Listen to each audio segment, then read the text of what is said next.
Hello Year 3, welcome back to story time.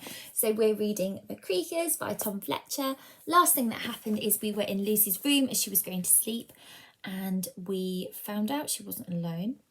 There was something there and she was saying, nope, I'm on my own. I'm not going to let myself get freaked out, so let's see what it was. So she's just looked at her special collection and she's found a photograph of her mum and her dad, and she's talking about how much she loves them. Lucy's heart ached every time she looked at this photo, at how happy the three of them were. She always made an extra effort to study her dad's face, as if she was afraid that somehow she might forget him. She held the photo close so she could see every detail. She saw his eyes, which were a deep, twinkling blue, his nose, which was a little bit big, just like hers, his mouth, which looked like it might break into a smile and make the dimple in his cheek appear at any moment. She smiled to herself and hugged the photo to her chest. There was one more thing hidden in Lucy's secret hiding place, folded neatly underneath the other treasures. It was a bright fluorescent green colour and was giving off an awful stench of stewed sprouts and fish scales. Lucy pulled out her dad's stinking work coat, the one he'd worn when he was driving the big pongy rubbish truck.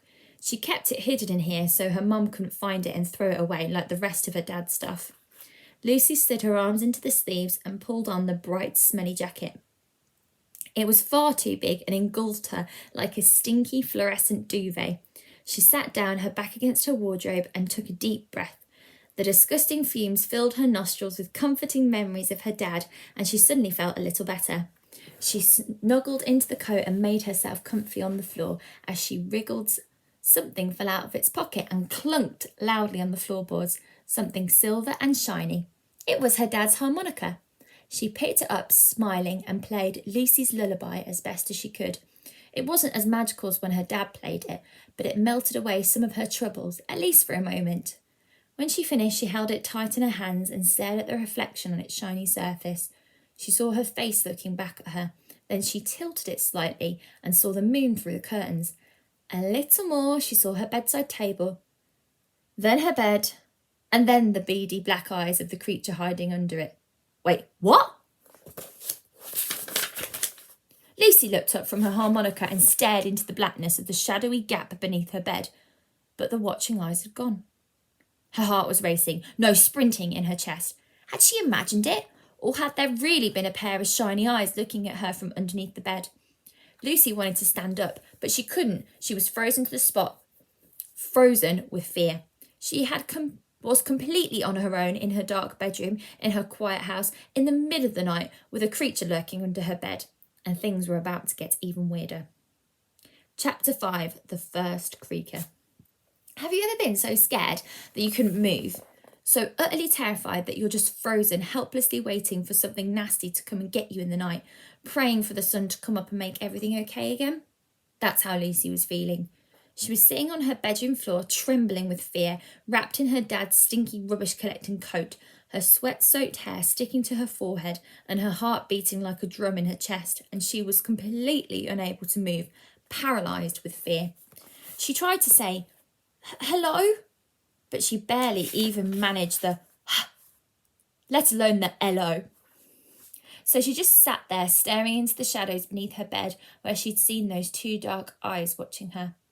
She couldn't tell for how long she stayed frozen, minutes, hours. Time doesn't seem to exist when you're that scared. However long it was, after what felt like forever of staring into the darkness, somehow Lucy drifted off to sleep.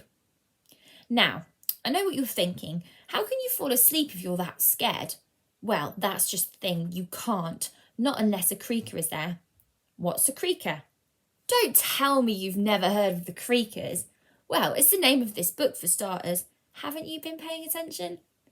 Have you ever heard noises in your house when you're in bed at night? That is a creaker. Have you ever felt as though there's something else with you in your bedroom? That's a creaker too. Have you ever found a sack of presents by the fireplace on Christmas Day? Wait, that's not a creaker, that's Santa. Have you ever managed to fall asleep, even when you were so scared that it seemed impossible? That's definitely a creaker.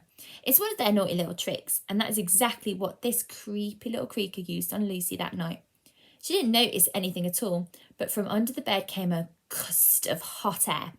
It was the reeking breath of the creaker as he blew a clawful of something golden and crumbly into her bedroom, which silently drifted into her eyes and settled there without Lucy suspecting a thing. 10 minutes later, she was fast asnooze, leaving the creaker to creep out of his hiding place.